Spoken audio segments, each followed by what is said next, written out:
The alien queen stood at the center of the command hall, her posture straight even though exhaustion weighed heavily on her body. The great chamber had once been a place of calm planning and quiet confidence. Now it was filled with damaged consoles, dim lights, and the low sounds of tired soldiers moving slowly at their posts. The air carried the feeling of an ending that no one wanted to speak aloud. Queen Althea looked at the large star display before her. One by one, the symbols that represented allied worlds had gone dark over the past few cycles. Some had fallen in battle. Others had simply stopped answering. Silence, she had learned, was often worse than bad news. Her people had fought with honor.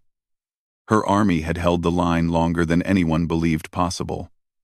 But courage could not replace fuel, ships, or rest. The enemy kept coming, patient and unyielding, wearing them down piece by piece. Every retreat had cost lives. Every victory had grown smaller. Around her stood her remaining generals. Their armor was scratched, their faces lined with fatigue. These were not weak beings. They were veterans of many campaigns, yet even they avoided looking at the star map for too long. "Our scouts confirm it," one general said softly. "The enemy fleet will reach this system within 2 rotations." Another added, "Our defenses will not hold a full assault." The room fell silent again. Queen Althea closed her eyes for a brief moment. She allowed herself a single breath of honesty. She was afraid. Not for herself, but for her people. For the young soldiers who had never known peace. For the families sheltering in distant habitats, hoping their queen would find a way. When she opened her eyes, her voice was calm. "Is there truly no one left to call?" The generals exchanged uneasy glances. One stepped forward, hesitation clear in his movements. "There is one option, Your Majesty," he said. "But it is unlikely, and some would say unwise." The queen turned to him. "Speak. There is a species on the outer edge of known space. Humans. They are recent arrivals to the interstellar stage. Divided. Small fleets. No great empire." Another general shook her head. "They are not bound by treaty. They have no reason to risk themselves for us. Many do not even consider them a galactic power." The first general added. Queen Althea listened without interruption. She had heard of humans before. Brief reports. A species known for endurance, unpredictability, and a strange emotional attachment to concepts like duty and choice. They were not conquerors. They were not ancient rulers. They were simply present. "Have they shown hostility?" the queen asked. "No," came the reply. "But neither have they shown interest in distant conflicts." The queen turned back to the star map. Beyond the familiar systems, far from the centers of power, lay a small region marked with human signals. It was distant. Reaching them would take time they barely had. "If we send a message," one general said carefully, "and no one answers, morale may collapse entirely." Queen Althea nodded. She understood the risk. Hope, when broken, could be cruel. Still, she straightened her shoulders. "Prepare the long-range transmitter," she said. "We will send a message." The room stirred. No one argued, but doubt hung heavy in the air. "What shall we say?" a communications officer asked. The queen paused. She could have demanded help. She could have spoken of alliances, debts, or future rewards. Instead, she thought of her people standing guard in broken corridors, of soldiers sharing their last rations without complaint. "We will speak the truth," she said. "No threats, no promises. Only who we are, and what we face." The message was recorded in a quiet chamber. The queen stood alone before the recorder, her crown set aside, her armor marked by battle. She did not hide the damage. She did not hide the fatigue in her eyes. "This is Queen Althea of the Valari," she said. "We are under attack by a force we can no longer hold back alone. Our allies have fallen or gone silent. Our people are tired, but we are still standing." She took a slow breath. "We do not ask because we believe we deserve help. We ask because we are running out of time. If anyone hears this and chooses to answer, know that your aid will not be forgotten. If no one answers, then at least our story was heard. The message ended there. No dramatic plea. No final words.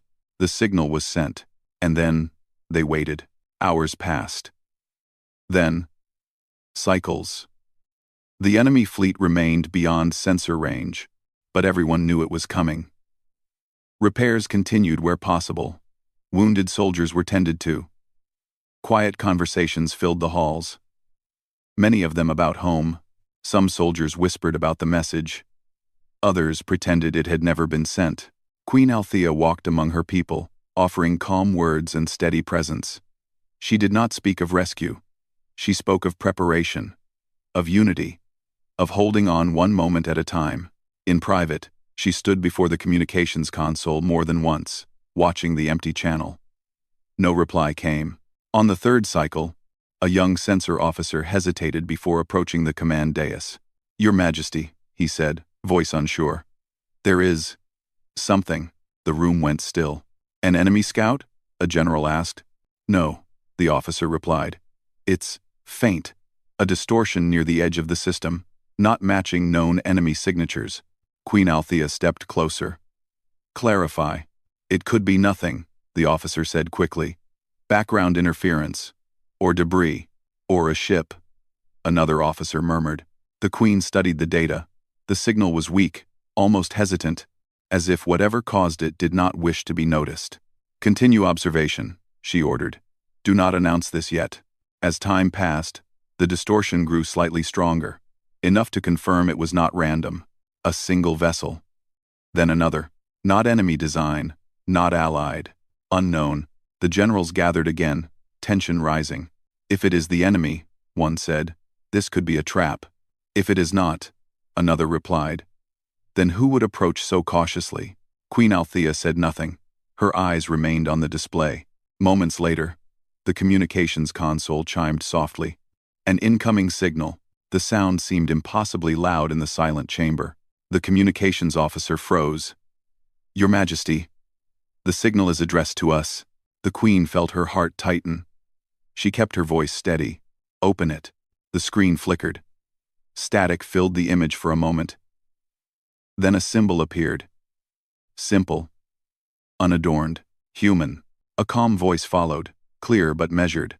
"This is Commander Elias Grant of the United Human Fleet," the voice said. "To the Valari people. Your message was received." Obers. No cheers erupted. No one moved. The voice continued. "We are not the largest force. We are not the strongest. But we heard your call. We are en route to your position. Arrival time. 12. Standard hours." The transmission ended. For several seconds, no one spoke. Then the room erupted into stunned disbelief. "They answered," someone whispered. "They actually answered," another said, voice shaking. Queen Althea slowly lowered herself into her command chair. Not from weakness, but because her legs no longer wished to hold her. 12 hours. Help was coming. And for the first time in many cycles, the future did not feel completely dark. The command hall felt different after the human message. The walls were still damaged. The lights still dim.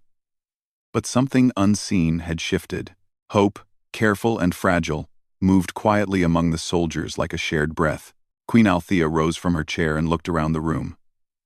Faces that had been empty moments ago now carried disbelief, cautious wonder, and fear of disappointment. She understood all of it. Hope could lift, but it could also fall hard. "Maintain readiness," she said evenly.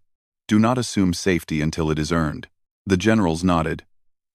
Orders flowed again, sharper and faster than before. Crews returned to stations with renewed purpose.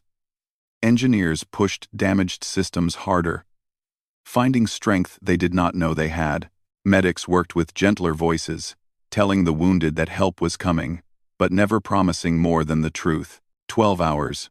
To the Queen, it felt both impossibly short and painfully long.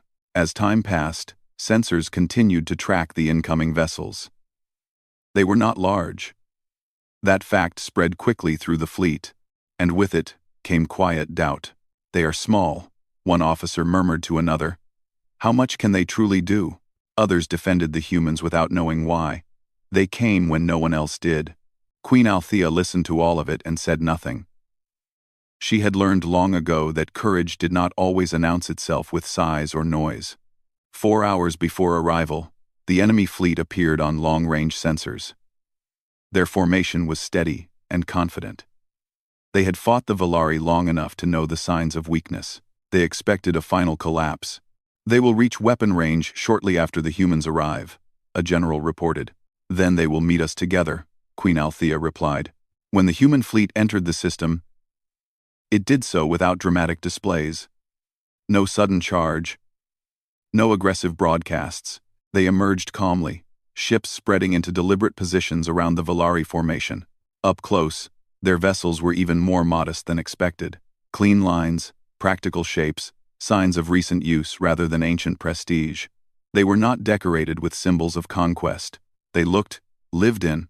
A new transmission came through. "This is Commander Grant," the human voice said again.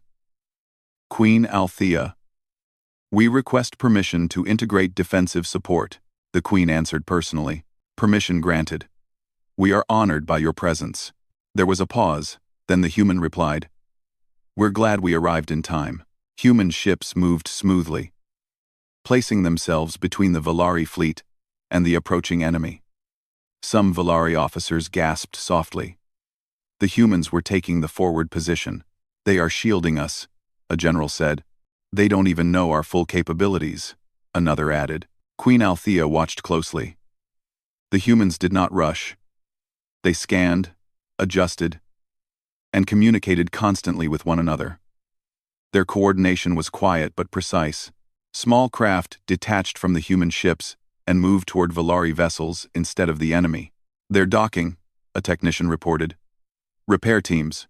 Within moments, Valari engineers found themselves working side by side with human crews. Tools were exchanged. Data was shared freely. No one argued over authority.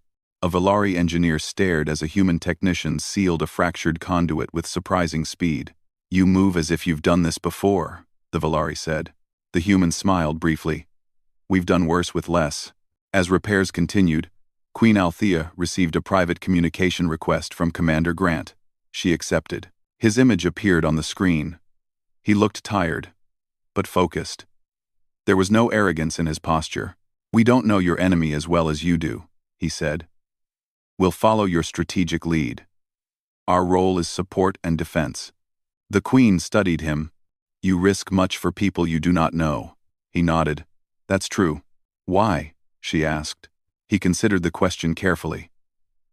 "Because if we were the ones calling, we would hope someone answered." The enemy fleet advanced.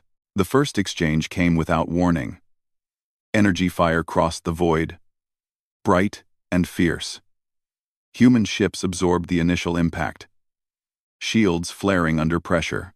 Some Valari officers cried out, expecting the humans to fall back. They did not. Human vessels adjusted formation, redistributing energy and covering each other with practiced ease. When one ship took heavier damage, 2 others shifted instantly to shield it. "They protect each other," a general observed. "And us." Valari ships joined the fight, their crews fueled by renewed determination. The battlefield became a shared space, rather than a desperate last stand. Human tactics surprised everyone. They did not chase targets blindly. They disrupted enemy movements, forcing mistakes, creating openings for Valari strikes. The enemy, used to fear and retreat, hesitated. On the ground, Valari troops prepared for boarding actions. To their surprise, human ground units requested to deploy alongside them. "We fight better together," the human officer explained simply. Queen Althea gave approval. When the first boarding action began, Valari soldiers expected chaos. Instead, they found human units moving with discipline and care. They covered allies without hesitation, pulling wounded Valari to safety, never pushing ahead just to claim credit. A young Valari soldier watched a human shield an unfamiliar ally with his own armor plating. "Why would you do that?" the Valari asked, shaken. The human answered without looking back. "Because you're here." The battle stretched on. Damage reports came in from both sides. Human ships were not invincible, Some were badly hurt, yet none withdrew. The enemy fleet began to lose cohesion. They had expected fear. They found resistance, strengthened by unity. Then another alert sounded. Additional warp signatures, a sensor officer announced. Queen Althea's breath caught. Enemy reinforcements? The officer shook his head slowly. No, Your Majesty. Human design. More ships emerged.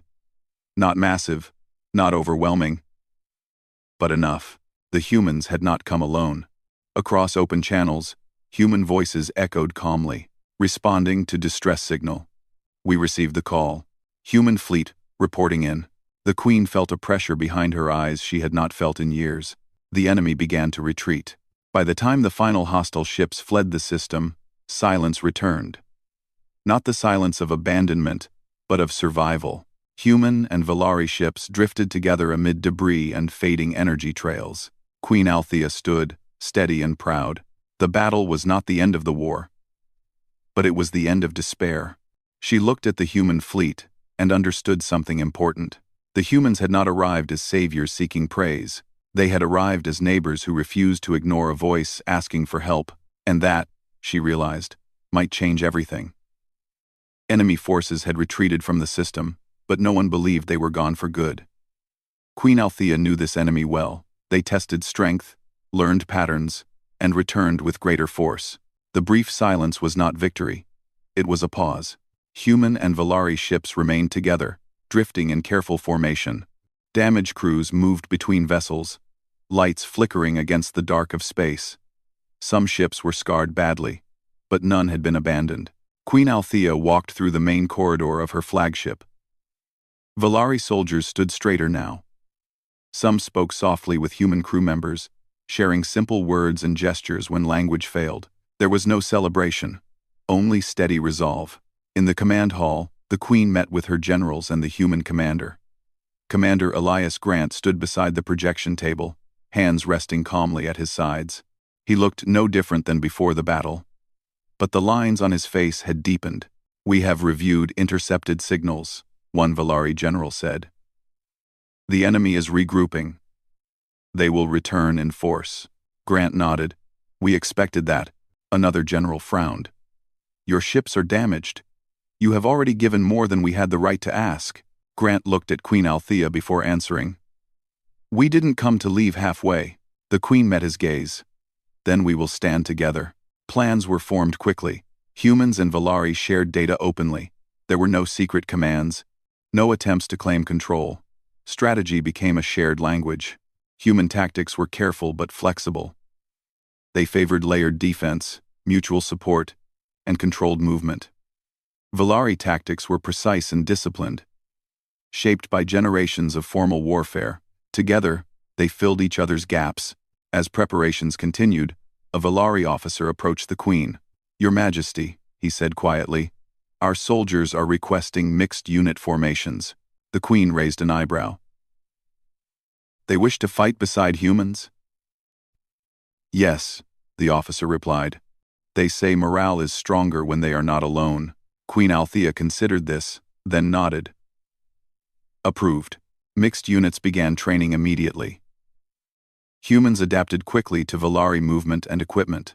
Valari soldiers observed how humans communicated under pressure, using short phrases and hand signals that cut through noise and fear. A young Valari soldier named Terral found himself assigned to a human unit leader called Mara.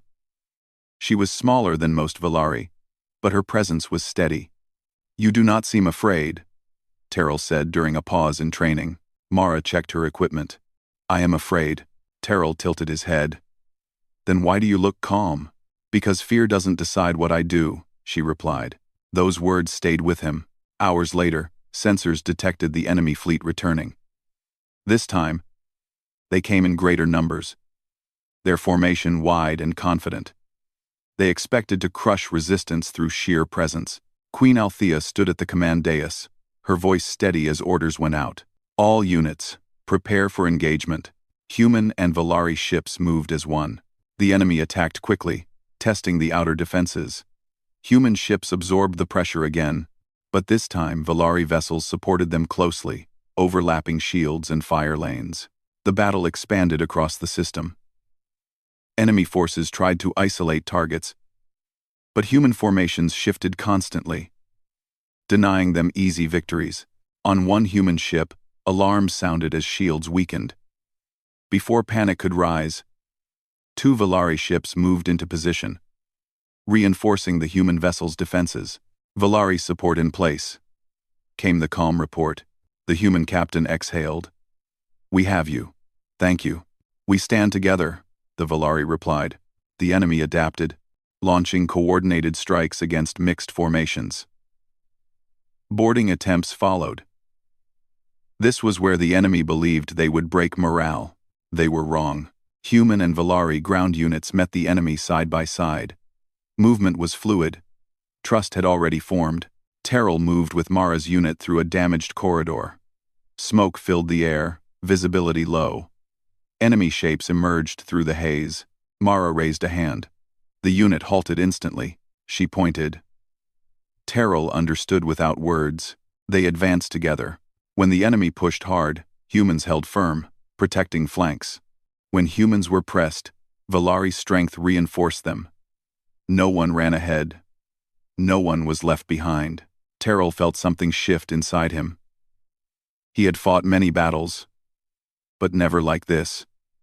There was no fear of abandonment. Only focus. Across the battlefield, similar moments unfolded. Human medics treated Valari wounded without hesitation. Valari soldiers carried injured humans when equipment failed. Rank mattered less than presence. The enemy began to show signs of confusion. Their strategies relied on breaking alliances, isolating targets, and spreading fear. None of it worked. In the command hall, a sensor officer spoke urgently. "Enemy command ship identified. It is coordinating their fleet." Queen Althea looked to Grant. "If that ship falls, their cohesion will break." Grant nodded. "We can reach it, but it will cost us." The Queen answered without pause. "So will failure." A strike group was formed quickly. Mixed crews volunteered without hesitation. As the group advanced, enemy fire intensified. One human ship took heavy damage, its engines failing. Before the Queen could speak, a Valari ship moved ahead of it, absorbing incoming fire. "We will hold," the Valari captain said. "Go." The strike group pressed on. Human pilots flew with controlled aggression, dodging where possible, shielding allies when not. Valari gunners targeted precisely, disabling rather than wasting effort. They reached the enemy command ship. The final engagement was brief but intense. Coordinated strikes disrupted the command vessel's systems. Moments later, enemy formations across the system faltered. Confusion spread. Retreat signals followed. One by one, enemy ships withdrew or powered down. The battle was over. Silence returned again, heavier than before. Queen Althea closed her eyes for a moment, then opened them. Reports flooded in. Losses had been taken. Damage was severe. But her people still stood. Human ships remained in position, guarding the Valari fleet, despite their own injuries. Grant contacted the Queen. "The enemy is retreating beyond pursuit range," he said. "We recommend holding position." She nodded. "Agreed." After the battle, recovery began. Wounded were treated. Crews rested where they could. Queen Althea walked among the mixed units. She stopped beside Terrell and Mara. "You fought well," the Queen said. Terrell bowed deeply. Mara nodded respectfully. "You trusted each other," the Queen continued. "That trust saved lives," Mara spoke carefully. "We learned quickly that fear fades when someone stands beside you." The Queen smiled softly. Later, in private, Queen Althea stood alone at the observation window. Stars stretched endlessly beyond the glass. She had sent a message believing no one would answer. Instead, humans had come. Not as rulers. Not as heroes seeking reward. They came because someone asked. She understood now why the galaxy would never see humans the same way again. They did not conquer through force. They endured through choice. And when they chose to stand with others, they became something far greater than their size suggested. The enemy fleet was gone beyond sensor range, leaving behind silence and scattered debris. Human and Valari ships remained together. Not out of fear, but out of habit that had formed naturally. They repaired, rested, and watched the stars side by side. Queen Althea stood on the observation deck of her flagship, looking out at the joined fleet. Human vessels floated close to Valari ships, connected by light bridges and docking lines. Crews moved between them freely now. There was no tension, no careful distance, only quiet cooperation. For the first time in many cycles, the Queen allowed herself to feel relief. Reports arrived steadily. Damage was heavy but manageable. Supplies were stabilizing. Most important of all, the people were alive. Soldiers spoke of the future again, not as a dream, but as something possible. Commander Elias Grant requested a formal meeting. The Queen welcomed him into the council chamber, where Valari leaders waited. This time, the room felt brighter. Even though nothing physical had changed, your people stood with us when the galaxy turned away, Queen Althea said. Words feel too small, but they are all I have. Thank you. Grant inclined his head. We did what we believed was right. A Valari general stepped forward. The enemy will not forget this defeat. They may return again, stronger. Grant did not argue. They might. But next time, you won't stand alone. Queen Althea looked around the chamber. Nor will humanity. That simple statement carried weight. Over the next days, human engineers helped rebuild Valari defense grids. Valari scientists shared navigation data and star charts, long kept private. There were no demands.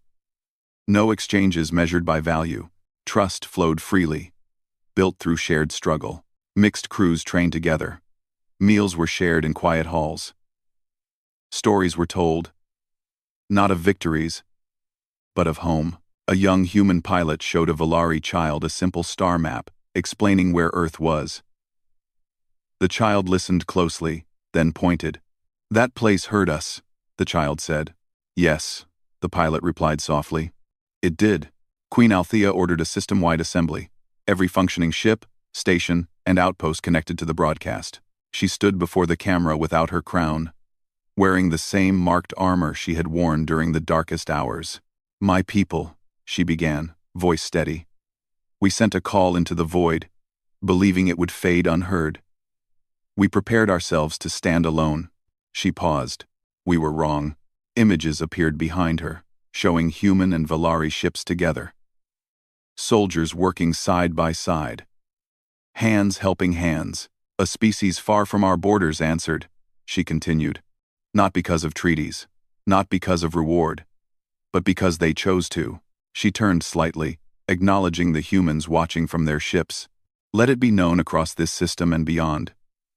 Humanity is not a minor voice in the galaxy. They are a people who answer when others remain silent. The broadcast ended. Across ships and stations, silence followed. Then, quiet applause. Not loud, not dramatic, but honest. Later, Queen Althea met privately with Commander Grant at the edge of the observation deck. You could have left after the first battle, she said. Many would have. Grant rested his hands on the railing. We considered it, and yet you stayed. Yes, he replied simply. She studied him. Your people carry a strange strength, not just endurance, choice. He nodded. Choice defines us. What will you do now? She asked. We'll rebuild, Grant said. Then, we'll go home. But we won't forget this place. The Queen felt a quiet ache at that. Nor will we forget you. Before the human fleet prepared to depart, Queen Althea gave one final order. A permanent signal beacon was constructed in the system's heart. Not a distress signal, not a warning, a promise. The beacon carried a simple message, translated into multiple languages, to any who stand alone. You are heard.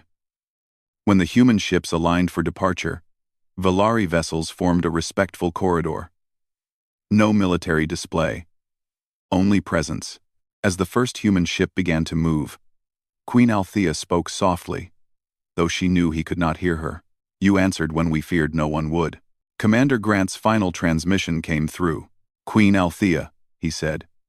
If the galaxy ever grows quiet again, call. We will listen. The human fleet entered warp, light folding around them until they were gone. The system felt larger afterward, but not emptier. In the weeks that followed, news spread fast.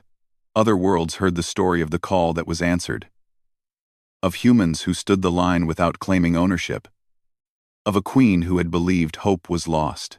Some began to change their views. Others watched carefully. All remembered. Queen Althea returned to her duties with renewed purpose.